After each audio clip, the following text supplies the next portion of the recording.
Here we have a 1966 Enigma.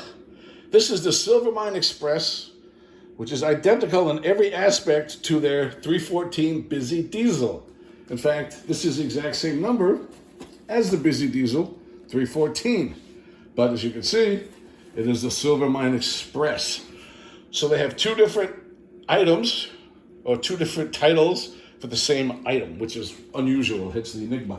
Anyways, as you can see, this is number 314 by Technofix. Here's their side panel, showing you what it does. Again, this is 100% identical. The only difference between this and the Busy Diesel is the box. This has a really cool feature most don't. This, you can actually stop it. It can do one lap, if you will, one round, and it stops. And then you release up the lever and it goes back. Or you can go to automatic. It will continue to go up, down, up, down, up, down, up, down, which is pretty cool. It's one of the only ones I know, of course, next to the Busy Diesel, that does that. Anyways, let's take a look at it. This is the original box from 1966. This is the second. I don't even know which one it is because they don't even have this in the catalog. They only have the Busy Diesel as the 314. So I assume this came out probably the same year as the Busy Diesel. So let's assume this is from 66 because it is number 314. But again, it's the Silvermine Express. As you can see, I pack it well when I store it. This is a little padding I put in just to prevent it from getting damaged while it sits there for a while. This is the original train. The train is in really, really, really good shape, which you'll see. Anyways, as you can see, there's a lot of padding in here. It kept it in really good shape. This is all 100% original.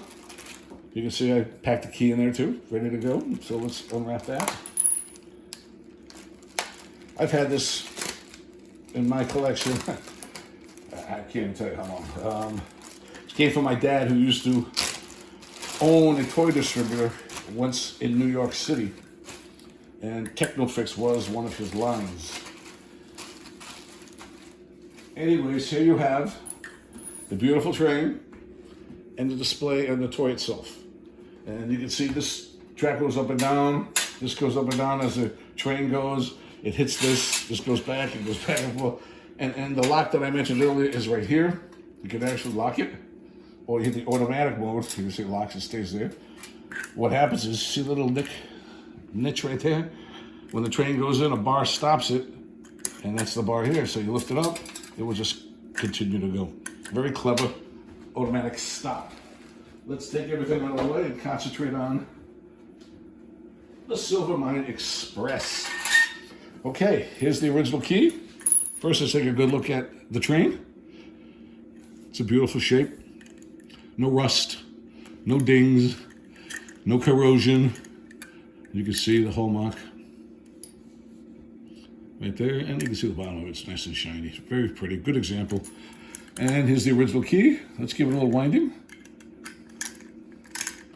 And I try not to overwind these. This is a vintage. This is all original. This is from 1966. It's old. The springs have a tendency to get brittle and very frail, and if you overwind them, they will snap. So I always try, I'd rather see it go 3 times rather than 8 with the chance of breaking it. So what I'm going to do is I'm going to put it on the stop. I'm going to hand feed the car or train into it till it locks. You can see it actually locks in there. So now I'm very simply going to unlock it and hit automatic, and it's going to run continuously until I lock it again to stop it. So here we go. And you can see it goes up, spring loaded. You can see the top train. Pretty cool how it works. This is all original from 1966, mind you. So never reproduction, not rebuilt. It's 100% original. Now we're going to stop the train this time around. And there it is. So I thank you for your time and for your considerations on this 1966 Technofix Silvermine Express number 314, which just so happens to be the exact same number as their Busy Diesel unit, which is identical to this, as I mentioned earlier, in every aspect except for the box. Thank you for your time and for your considerations. Have a good day.